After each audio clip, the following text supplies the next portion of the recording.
Welcome to the Zoe Routh Leadership Podcast, where we share all things people stuff in leadership. Learn from leaders who have done the hard yards and learn from experience. Hear from expert authors about the latest insights from culture to strategy and messy people dynamics. Get tips and insights from multiple award-winning author and leadership expert herself, Zoe Routh. Now, on with the show.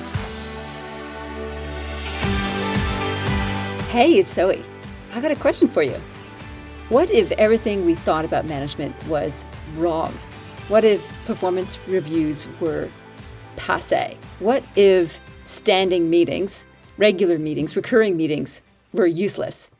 What if we stopped giving people ratings for their work and got them to rate themselves? What if instead of telling people when their pay review was going to be, we got them to ask them to present the case for themselves? What if we put all of work performance back on the employees instead of leaving it up to managers? What do you think about that? Well, Matt Casey is my guest today, and he's going to tell us all about it. He's got a new book out called The Management Delusion: What If We're Doing It All Wrong? He has an IT background. He left school at 14. He co-founded his business Do Things, which provides people management software to make managing easier. In this interview, we talk about the origin story where he basically experimented with a brand new way of managing. His origin story at the company Moonfruit, which was taken over by Yale.com and told to streamline and be self-sufficient. So he had to cut things dramatically to make the whole things work. So he tells us what happened and how his new revolutionary management philosophy means making life a lot easier for lazy managers. Okay, let's do it. Yay, Matt, welcome to the show all the way from South Africa on a journey from the UK. Welcome to the show. Thank you very much, Zoe. Now, ever since I got the bio from your publicist and all your controversial, I think they're controversial. You may think, well, it's obvious what we do here. And your current management tips and how management is upside down, doing it all wrong. I'm like, I must talk to this gentleman, find out what he has to say, what his experience is proving us all wrong in traditional approaches to management. So your new book is called The Management Delusion: What If We're Doing It All Wrong? So I'm pretty excited about that title, if nothing else. But I think what would be great for it to help everybody listening get a sense of is your origin story. So Moonfruit, which first of all, love that name, it was where you sort of kicked off some of these principles. So tell us about your journey from Moonfruit to your current business Do Things. Sure. Yeah, Moonfruit I was actually working there as a director when it was been acquired by Yale.com, who are sort of formerly Yellow Pages. And quite a lot of investment had gone into the company. They'd kind of pushed for it to grow rapidly. And the business had got quite big. I mean, not huge, but sort of 130, 140 employees. What is it, though? What does Moonfruit actually do? It's a DIY website builder. So it was actually, I think, possibly the original one. So I didn't found it. It is probably about 20 years old. So it was kind of, like Wix and Squarespace and those things. I think it was kind of around before those. Due to like a number of strategy shifts, the plan for it was to kind of become Yale.com's like replacement for the Yellow Pages online, really. It was their move for that. That didn't really work out for them. And Moonfruit kind of had to have this strategy shift when the founders left.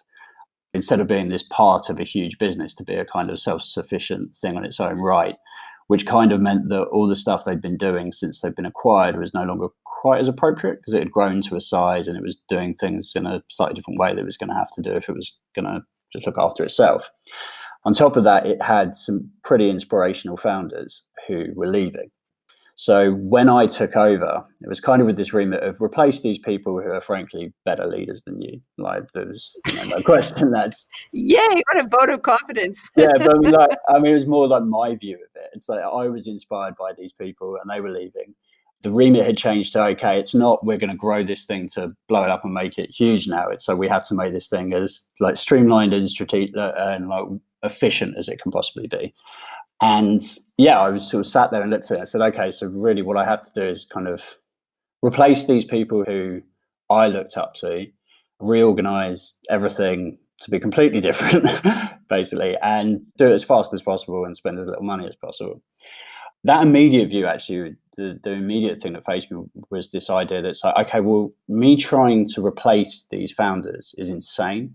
I'm just going to be a bad version of them. Like, the only thing I can do is approach this completely differently. So that was like the first bit where I realized, okay, well, if I'm going to have to do it completely differently, I kind of have a bit of a free swing at this anyway. So I can probably try stuff that I've thought about for a while that maybe I wouldn't have risked doing before. Let me just check on something. Let me just, because I think this is fascinating, right? Like, so in the tech startup world, there's a lot been written about how do you start a fast growing high tech company, the kind of leadership and energy that's required to do that. And then there's this pivot where you get the founders out because they're no good at maintenance and policy and procedures. They're all good at inventing. And then you cement the strategies, which is where you came in. It's a different shift in culture and energy at that point that's required. So was it the same people that were there from the beginning that you then took over management of? So yeah, there were a bunch of the same people. I mean, there was obviously a huge like restructure off the back of them, a change of style. I mean, there were a bunch of people that had loved it before that started hating it, and there were a bunch of people that hated it before that started liking it, because I was just a completely different leader, really. The whole, they're like these sort of very positive, very charming, like very energizing people, and I'm much more just functional, basically. But yeah, I looked at it all, and previously I'd been like management trainer guy. I really believed in all of the management philosophies that now I kind of doubt. And I had this sort of like crushing realization of this stuff that I'd been teaching people for ages, which was that most of us can't do it. You put in these managers across this business to deliver all of these things. So our performance reviews, the pay reviews, the one-on-one meetings so that people feel supported, all of this stuff. And when I'm looking at things I can trim out of the business that actually add value, I thought all of these things add value theoretically if we do them right. Are we doing them right? So these are all sacred cows, right? Yeah, these are all sacred cows when it comes to people management. Yeah. You're about to kill off a few cows. Which one did you tackle first, or did you do them all at once? I did pretty much everything. I just binged the whole thing. So everyone in the business immediately was just like, "Okay, you report to me." Like, in the sense that if there's a line manager, it's me, but I'm not really going to be doing it. That's very comforting. Pretty much it. You didn't need a direct line manager to do most of the stuff you did. You were expected to make your own decisions, pretty much. So yeah, it was all of the sacred cows, I guess, if you like. It was all done in one fell swoop. But the idea of it really was that I felt that it was better for people to have, if you were going to have a bad manager or no manager, I think it would be better to have no manager. If you're going to have a manager that's supposed to be providing all these things for you, but isn't able to provide those things for you, then really they just become a blocker for you not having those things. And if you're just told, you know what, sort it out yourself, but here's the space to do it, then you're more likely to actually get them. So when I started trying it, I wasn't convinced it would work. But I think pretty much immediately, actually, people just fall into that space if you give it to them. So you had 130 odd people, you said. Yeah, and that went down to 50. So so part of the thing was, funding had been removed from the business for it to grow. So we had to become self-sufficient and come down to, okay, you can employ the number of people you can actually pay for. So the first part of the job was, okay, who are the 50 people you keep? It was brutal, but we kept the people that would do it. It was hands-on. Effectively, it was like, okay, if you're just managing people, then it became you sort of expendable.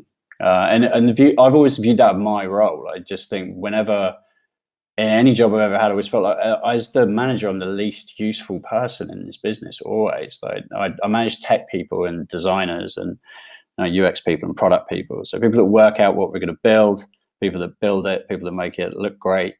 And I think, well, you're so much more important than me. Like, if we were going to lose anyone, like, we would lose me, surely.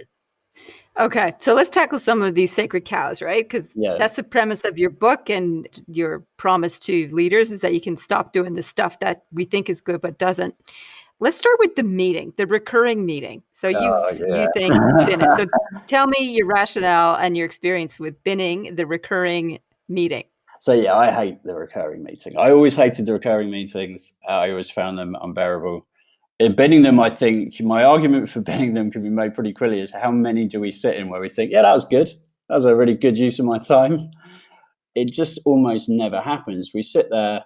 There's a lot of grandstanding that goes on them. Most of the conversations we have, we don't really need to have. So that the actual experience of the meeting is bad immediately. I think most people can recognize that. There's very few people I've spoken to who are like, oh yeah, like, these recurring meetings are always great. They're always functional. I think sometimes we might pull some value out of them, but very rarely. So that's the first bit.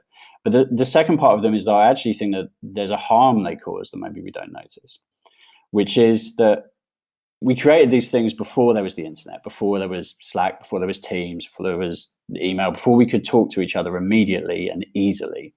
So at that point, the recurring meeting would have made sense. You know, if there's 15 of you or 10 of you, or however many is going to be in the meeting, and you all do need to share information. When we came up with recurring meetings, when management first started being a thing, there's no way that those 10 people can talk to each other, can share information without that meeting. But now there is. So what happens now with the meeting is we could have been sharing, we could have been firing these things into Slack channels or Teams channels or whatever. We could have been having these conversations anyway, but instead we wait and we park them for these meetings and nothing has happened in this gap. And then we have the meetings and then we fill up however much time we put in that meeting. So if the meeting's for an hour, we fill up the hour, whether it needs an hour or not. And then we all spend that hour doing stuff. And then we come out with like one or two actions that were for a week.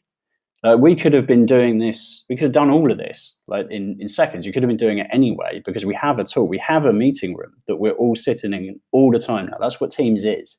So Teams and Slack are just meeting rooms that we're all in all the time. And I don't think we need to keep now dragging ourselves into these, not the recurring meetings. So obviously, like meeting in person is still useful sometimes for specific subjects. I think if you're talking about something very specific and very tight. But these are, oh, we should just get together like once a week, no matter what. I think we just fill in the time with that. And all they do is they act as a blocker in the meantime. I agree. If it's recurring meetings for information sharing, I think those are ridiculous meetings and should not happen for the exact same reasons that you just said.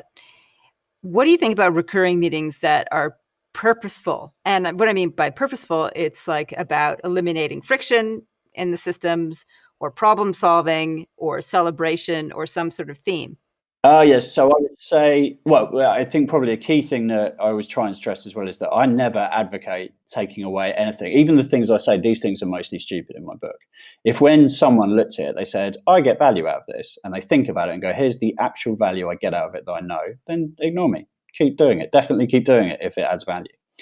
I can't think of many recurring meetings, though, that are functional that make sense. So do you need to meet once a week to make stuff better? Or do you say, when there's a problem with something, when someone thinks there's a way we could make this better, or we need to make this better, do we schedule a meeting immediately to say we need to make this better? I've thought of a way to make this better, so we should talk about this specific way. Or I've noticed this thing needs to be better. Can we talk about making it better? And to me, that doesn't need to be, if you have that as say, oh, we get together once a month to have that conversation. And I noticed the thing on like the 5th, and we have the meeting on the 25th. And now I'm waiting 20 days to talk about the improvement. But actually, we could just say immediately, right, guys, I've thought of this thing. We should talk about this thing. Right. So that has a way of scheduled problem-solving meetings can affect productivity. So this is a conversation all around output and task and results. What about the people side of it? What about the social dynamics and support you get from gathering? How do you see that fitting into your suggestions? It's not like I'm saying we just never talk to each other. I think what I found was when you get rid of these recurring meetings, you give people a bunch of space, and then the meetings your meetings happen anyway. So not meetings as in we plan this meeting, we go into a meeting room, but the time you spend talking to people. One of the interesting things we had when we made this change was there was one person, our product director, she was always just swamped. So you never really get hold of her. Because of that, people felt that they needed to book a meeting if they wanted to have any time with her, because it's impossible to get your time unless I book your time. So now I'm going to book your time. So the moment you say, well, we're going to get rid of these meetings, you think, oh God, I'm never going to get any of her time. But actually, people were booking sort of 30 minutes of her time, an hour of her time. And then the thing they needed to say actually only took like 5 minutes, but then you end up filling up that hour and you fill up that half an hour, however long it is.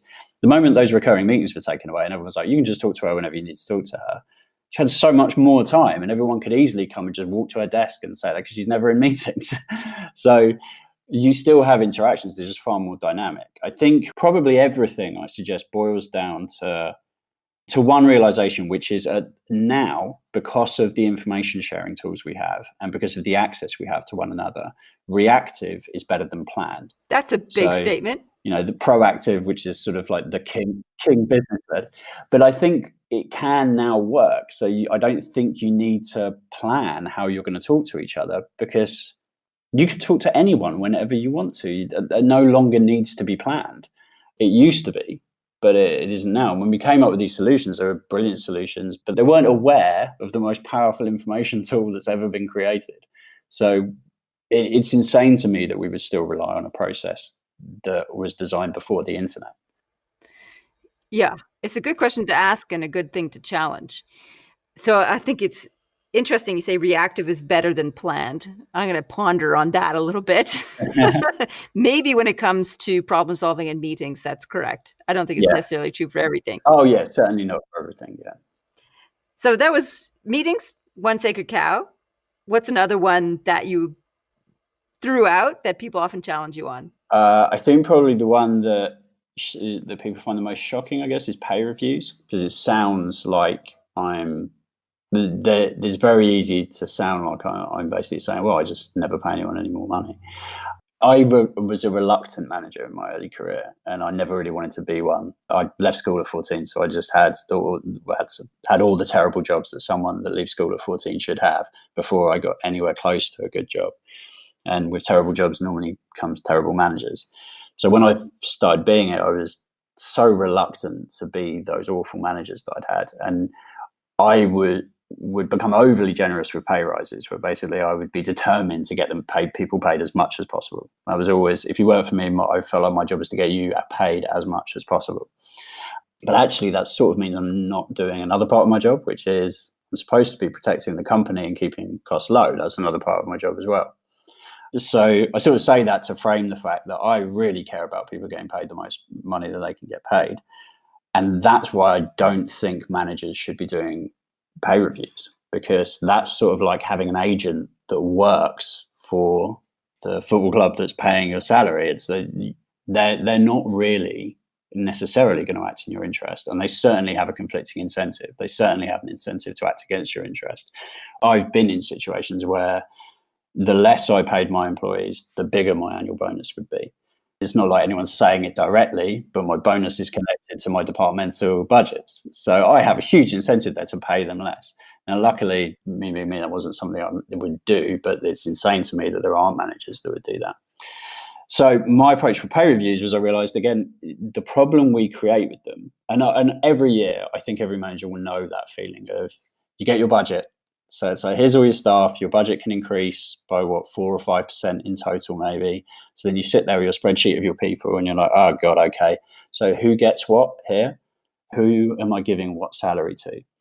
And you can't give someone nothing, so that's mean. So you have to get this small increase, and you're worth loads, so you have to get a lot. And you're really just taking money from some people and giving it to other people.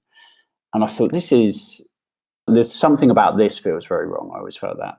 But also I realized that I've never been happy with a pay review I've been given. It doesn't matter. It doesn't matter what they give me. They can walk in and give me 20%, and I'm like, well, why wasn't it 30? Well,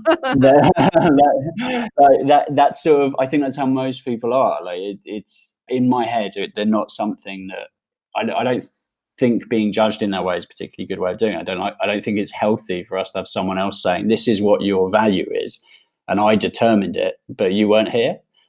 So the way I decided to approach pay reviews was really simple. I just said to everyone, look, here is the deal. It's something you should know anyway, but I'm just making it clear to you. I'm employed by this company to keep the costs of the company down as low as possible. Like, that's one of my jobs.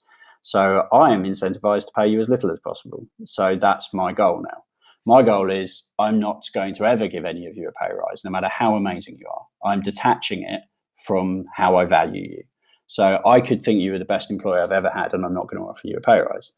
They're not going to be a thing I offer. However, if you make a case for one, I'm always going to listen to it, and I expect you to make a case for them. Like, that's part of your job. I'm taking away this barrier of like, oh, can I ask my boss for a pay rise? Will they be annoyed if I ask? Like, maybe I shouldn't ask. I just said really clearly, I expect you to ask. I'll almost be annoyed if you don't ask. If you think you're worth more money and you don't come and tell me about it, you don't put your case to me, that's going to annoy me, because you should.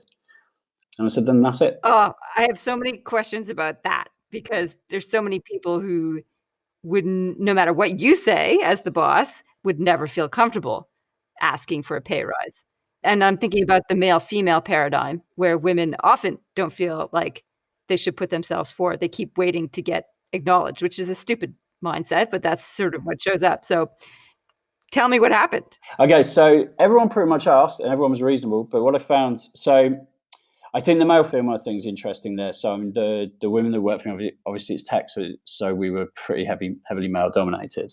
But none of the women that work for me, the women were actually more inclined to ask, I found. But we had everyone, they were all incredibly strong women. I think you probably have to be to work in tech generally if you're going to go into that industry. But no, I think what I believe, and I don't know, is that I believe that it takes down that barrier, because I think one of the reasons some people aren't inclined to ask is because the feeling is that you're not supposed to ask. Like most people, the number of times I remember that people who like phone me and ask for help, like friends who are like, I'm like their management friend. So if they want some advice at work, they'll speak to me about it. A number of times I've been asked, I need to ask my boss for a pay rise. Like, should I do it? How should I go about it? What should I say? But they don't even know if they're allowed to ask. They feel like they're not. And you're actually not, because we give you a pay review at the end of the year. Like, that's the message. We'll do it. You don't ask, we'll do it. So you get what we tell you can get, and we tell you at the end of the year. So if you ask me now, you're being rude, aren't you? So that creates this huge barrier for those people who think, oh, I shouldn't ask. But if you're told you're supposed to ask, the thing you're supposed to do is ask. Like, even if I don't agree, you're supposed to ask. I'm never annoyed. It's fine. You come down, you sit down, you put your case to me, and I might just go, no, like, I don't agree with that at all. But you're supposed to ask. The moment you do that, I don't think there's a barrier. I certainly didn't think. There was no one that didn't come to me that I felt should. But interestingly, no one came to me that I felt shouldn't either. I did a similar thing with the bonus. So the bonus scheme, because obviously we were pulled into a big company, so we had big company like systems, which I didn't like anyway, that we kind of had to conform to. And one of them, which in fairness to them, it's like, how else can you do a bonus scheme on a big level? The standard way, it's performance score between 1 and 5. Your bonus is linked to that performance score you're given. So at the end of the year, I'm there, okay, so I'm scoring everyone now out of 5. Like, that's the thing I'm doing. And that inherently I have problems with, from like the interpersonal need of like the manager-employee relationship. But that score, I thought, okay, I don't want to do this. I don't want to sit here and score everyone. So how can I avoid doing this in a way that's fair? Right? And most of the things I come up with, basically, how can I get the same thing without doing any work? And the way I worked that out was actually, I said to everyone, here's the deal, that 3 is the default score for your bonus now. So 3 means you didn't do anything wrong and you weren't exceptional. You did your job exactly as you were expected to do. So everyone has a 3. That's your bonus. Now, 2 things can happen to change that. I might come and talk to you to say it's less than a 3, and this is the reason it's less than a 3. Or you can message me to tell me it should be more than a 3. And if you tell me so you don't even need to justify it. You can send me a message on Slack and say 5 if you want. If I agree, then it's a 5. And if I don't agree, then we're going to have a conversation about it. But that's it. That's how we'll determine the bonus. Everyone gets the 3 unless I tell you it's less or you tell me it's more. And everyone, the only mistakes were, or the only thing was the things we didn't agree, were 2 people said 4 and I felt they should have been 5. And at that point, I corrected them. They said, okay, I think maybe I should be a 4. And I went, no, wrong. You've been brilliant. It's 5. And that was it. So I went from this painful thing that I had to go through that actually as well demotivated everyone. Even if you know that your performance was 3, if your manager gives you a 3, it sort of sucks. Like, you're like, what? They don't value me. They value me at 3. Like, it feels horrible. But without having to go through that scoring process and asking people to score themselves, it became their score. Like, they gave them that 3. I didn't. I said, you can be a 5 if you want. Tell me you're a 5, and if you were, then it's fine. Did you ever have to talk to people who were under 3? There were 2 people that I felt shouldn't have been. I think in total over the time, and I told them, and they agreed immediately. It was just, yeah, that's right. I think that's correct. Okay. That one, I would say though, there's a little bit of doubt with that. I would probably want to do that more before I'm certain that that isn't an issue, in terms of, well, are they just saying it's correct because, well, what else are they going to say? Like, are they really going to fight back? So I accept that there's a potential that that might not be perfect, but compared to the other way, if I go and score everyone and give them scores, I could have been wrong on all the scores last, like before. But this one, the only ones I can be wrong on are the ones I go low. And yeah, I think the actual amount of bonus. One of the problems as well, I assume everyone has this, especially if you're in big companies, is this kind of the unspoken quota of the number of people that can have the highest bonus. So, and this is the craziness of management that I sometimes see. So my job as a manager is to make everyone to perform as well as possible. Yet I'm not allowed to give everyone a top bonus score. Most HR, that would get blocked. So I'm not allowed to do my job perfectly. If I made everyone brilliant, that wouldn't be acceptable. So okay, but that's crazy. Like to me, that's crazy. I can't even do this job perfectly. So I hated the process, especially when I was in a situation where I actually felt, okay, well, I think a bunch of these people. If you're in that situation, where you think, I think a bunch of these people are worth more, but you're having to give scores that are lower. Nothing about that feels right to me. No. So did you have a set pool of bonus money that you had to divvy up according to these ratings? It was more just a kind of only a certain. It was more like it was sort of viewed as relational, I guess, in this scheme. It was that your top performers are your top performers. So if in your team, in your company, so because we were part of a huge company, our company sort of for them just felt like a team. Like it was just, well, yeah, like you're sort of 40 or 50 people, so you're a team. For us, because we've got thousands of people. So for them, it's so, well, our top 10% are our top 10%. And I've never liked that relational scoring and the way a bonus should work. To me, I think. Well, the assumption is that not everybody can become exceptional. Yeah. So the assumption is there's always going to be really good people and then very average people. And you're right, it disincentivizes both you and the workers to try and be better. Yeah, exactly. It also makes your colleagues your competition as well. Like if only, I mean, I know most people don't really think about it that way, but in truth, you're better off being average on a team of terrible people than you are being brilliant on a team of superstars financially, and that's crazy. So like that should be, I mean, to me, that should be avoided. Right? The whole bonus structure in that way to me should be avoided. But as a stepping stone to that, and not as a solution to all of that, because I understand why that exists. I understand the need for it, especially in big companies. But as a stepping stone to that, I think the taking away of us determining people's value for them and having them accept it, I think reversing that makes so much more sense just from treating people like adults. Just to say, look, you tell me what your value is to this company. There's another side effect of that, which I think from the pay review to the bonus, if you know you have to make that case yourself, if you know for your pay to increase, you have to make that case. That creates a knock-on effect where you have to know what you have to do to add value. It sort of pushes you to understand that. The number of times in my early career where I've just not asked what I'm supposed to have done. I've been an employee. I've been great. I'm definitely awesome. So I just walk into my pay review just thinking, well, everyone's going to give me all this money that I deserve now because I'm the best. And then they go, no, you know what? You're not. Here's like a 2% pay rise. And I walk out really unhappy. And I think, well, actually, like, did I ever find out what it was I needed to do to get the 20% I was expecting? So I didn't. But if they'd said to me that, you know what, at the end, like, you can come and ask for more money, but we have to agree with you. I'm like, oh, okay. What do I have to do to get more money? I'd have realized I had to check. And these things, I think, to managers are obvious, but we forget that a lot of this stuff isn't obvious to employees. It's not obvious. People have a very small view of the world when they haven't done management roles before. So I think that there's interesting that having people rate themselves and prove their value to the company forces that lens to expand a little bit. It leads a little bit to one of your other sacred cows, which is performance reviews. And those have been flavor of the month to throw out. What's your rationale for ditching them as well? So this one was quite fun to me as well, because I was like the king of the promoting performance reviews for a long time. So a good performance review is responsible for me having a career at all. Like I was consistently getting fired and being difficult at work. I ran into one good company, one good performance review, one good manager that fixed a lot of stuff that I was doing wrong. And from that point on, for a long time, I was like, performance reviews are the best. Everyone should do performance reviews. They're crucial, because I'd had this one good experience.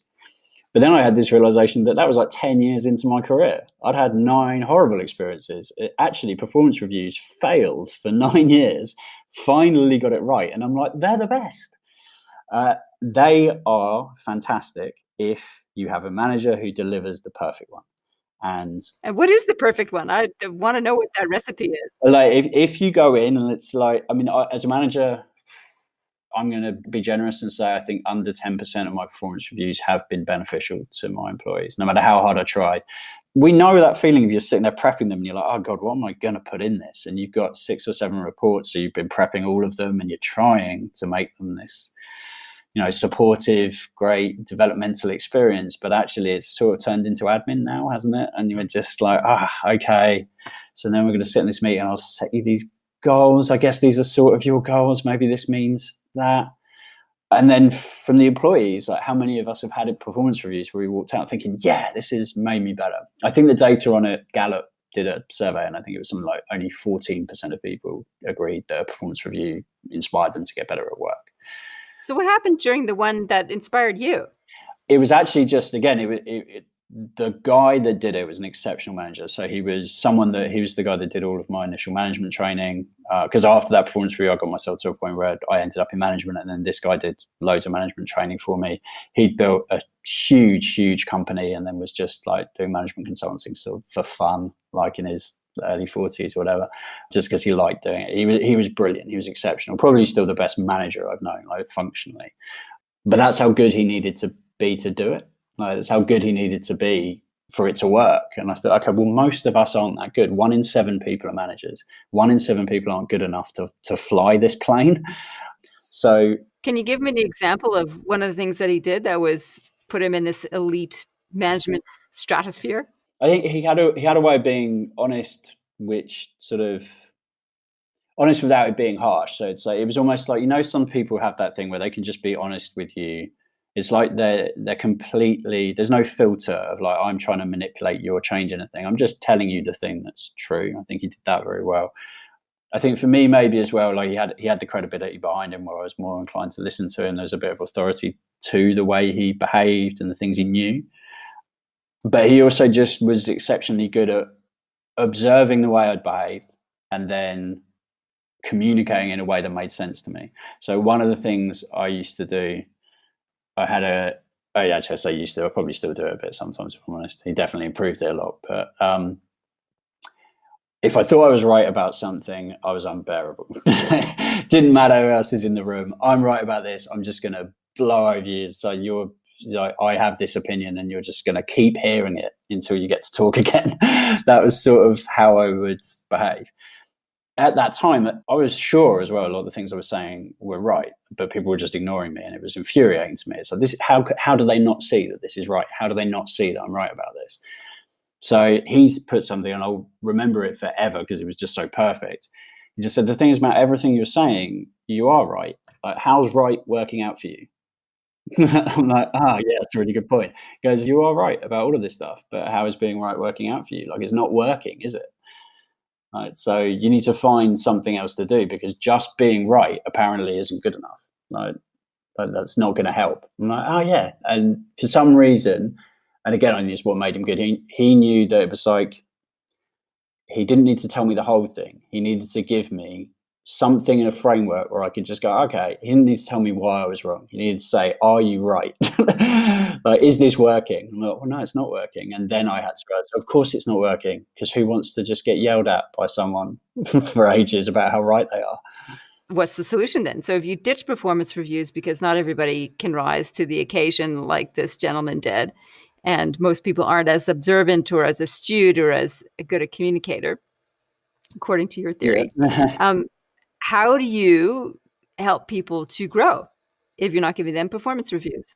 Well, I guess there's two parts to that. The first was, even if we did nothing, I think that would be better than the performance review, because I don't think they do help people to grow, really. I think they have a negative effect more often than they have a positive effect, in my experience. So even if we did nothing, I believe that would be an improvement. But in terms of the way I think you could handle it, I think the right way, it seems like a little bit dystopian to people a lot of the time. But I think it is the mechanism of having employees give feedback to one another, like properly. Like having a mechanism to help them do that, to support them do that. So one of the reasons managers are supposed to give feedback, one of the things I always think about with feedback generally is like there's an example story of some feedback moving through a big business I work for. It involved recurring meetings as well. So an event happened. A guy who worked for me was rude to a woman that worked for someone else. Happened just, I don't even know the situation. So she waits for her one-on-one with her manager. It's like 3 or 4 days. Has her one-on-one with her manager, explains it to her. Her manager then waits for the weekly management meeting we have to tell me that this thing happened. So this thing happens, then I wait for my one-on-one with the guy that did it, and then I tell him that thing happened. So by the time he got the feedback that he'd behaved a way that upset someone, it's like 3 weeks. Yeah, well, that doesn't need to happen. The reason for that, I assume, is that we think, well, people aren't very good at giving feedback. Like it's an acquired skill. So we're going to train some managers to do it, and then we're going to use those as filters to take information from one person and give it to someone else. My problem with that is, even when we train managers, we're still terrible at giving feedback. Most of us don't do it right. The models are lovely as well, but I also think a lot of the time the models are a little bit, they put a barrier up between you and someone else. We said if you have a good relationship with someone, you don't need to use the model. You can just tell them stuff. So first of all, I think like we're not doing the feedback well anyway, so do we need us? And secondly, we could actually use technology to help people give the feedback properly themselves. So you could actually create a tool now that steers people to say, okay, here's the correct way to give feedback. Then just run up to someone and say, hey, you know what, you're shit at everything you do. Like that's not going to work. But if it's okay, here are the specific things that are troubling me, like this is your behavior, this is the consequence of the behavior, that information is useful to people.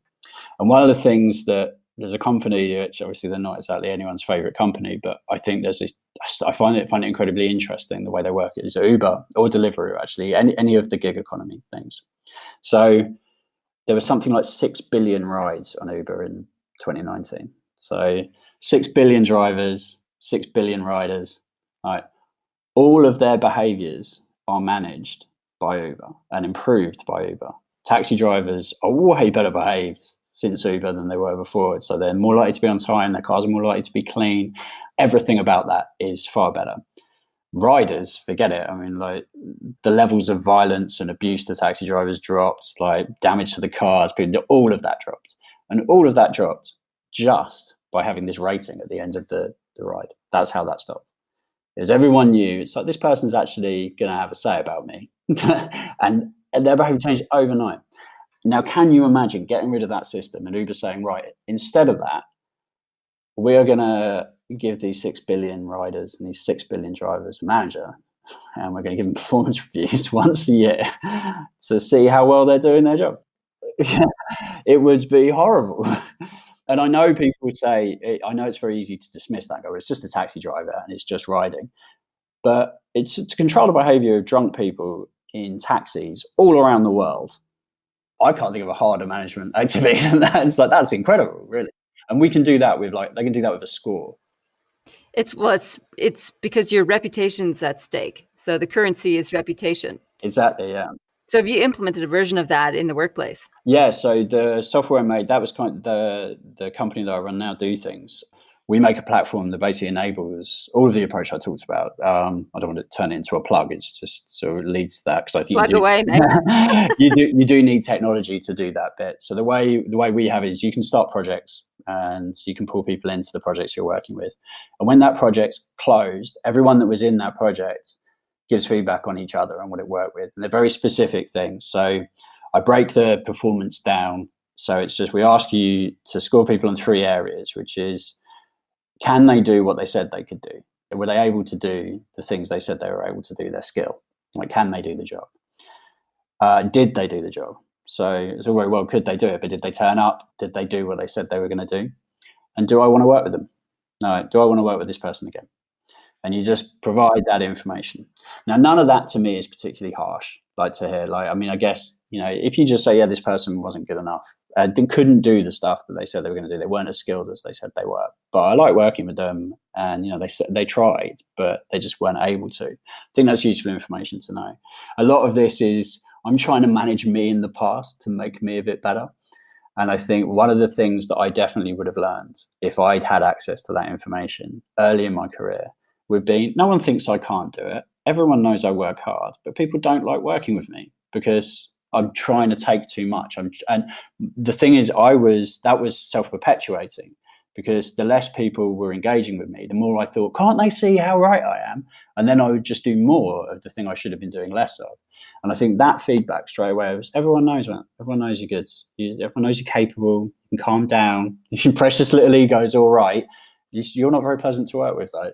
And I think I'd have immediately gone, yeah, that makes sense. I wouldn't want to work with me either.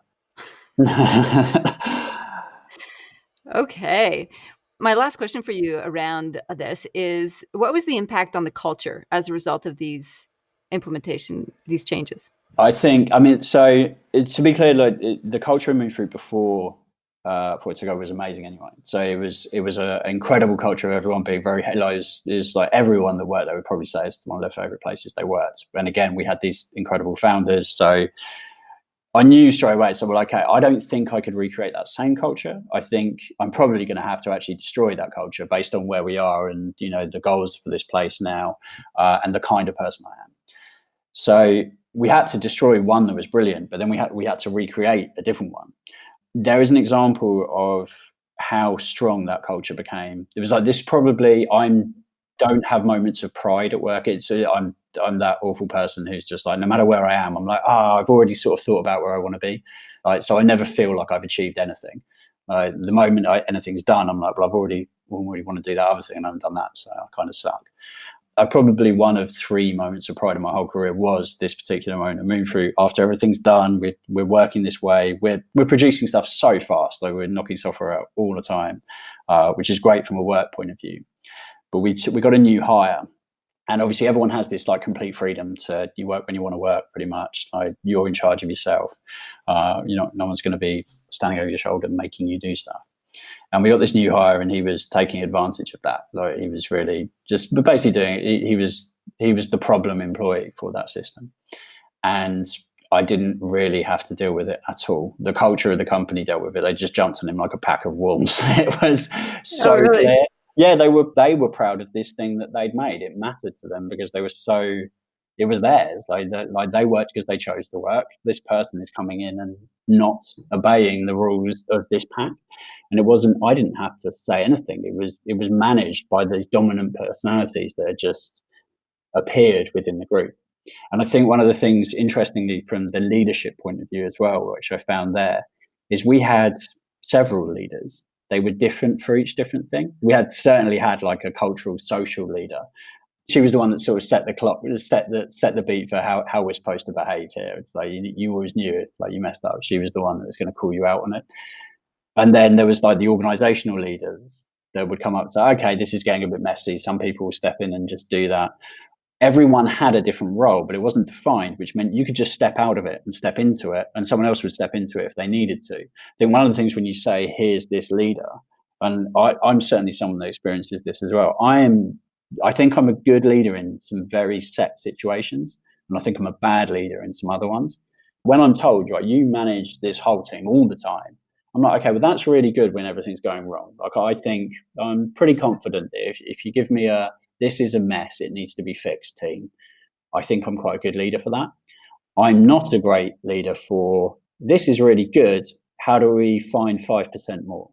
Like, then I'm not that guy, I'm not disciplined enough. But I didn't need to be there when things got to that stage, because we had a few of those people. who just sort of nudge me out of the way, and they'd be like, I'm doing that. But then when we found areas where things weren't going right, I'd just find myself over there and fixing that. When you create a vacuum, but you create space for people to move into it if they want to, I think people do go into that spot. And when you haven't used an org chart to fix them there, they can get out of the way if they need to, or they actually get pushed out of the way by the group. The group chooses their leaders in that dynamic more. So what happened to Mr. Problem Child? He got jumped on by the pack of wolves. Did he stay? Did he go? Did he step up? He left because it was an unpleasant place for him to work. I remember hearing, I think it was in Good to Great, they were talking about Nordstrom, companies with really strong cultures. And I think they were saying that what they found was any company with a strong culture, one of the things you'll find is that people quit a lot, because if you're not part of that culture, you hate it there. So I think people would join Nordstrom. I'm one of the people that would quit Nordstrom. They're these super happy customer service people who are all just like, like those waiters in like the really fun restaurants where they sing your birthday. They all seem like those kind of people. And that's just not me. And I think, I would go to that place, last a day, and go, I need to get away from these people. They're nuts. And I would quit. And that's what a strong culture has to do. I think it has to be unpleasant for the people that don't fit in it. I think if anyone can join your company and they all love it, I think the chances are you probably don't really have an actual culture. Like, it's probably, you might have lots of little subcultures, and that might be fine, but it's definitely not an overriding one. And ours was, it's very clear that people that emerged from it, it was people like me who can't really stand wasting time. That, we want to achieve stuff. We care about each other. We like have a strong moral code. We care about each other. We care about the thing we're going to do.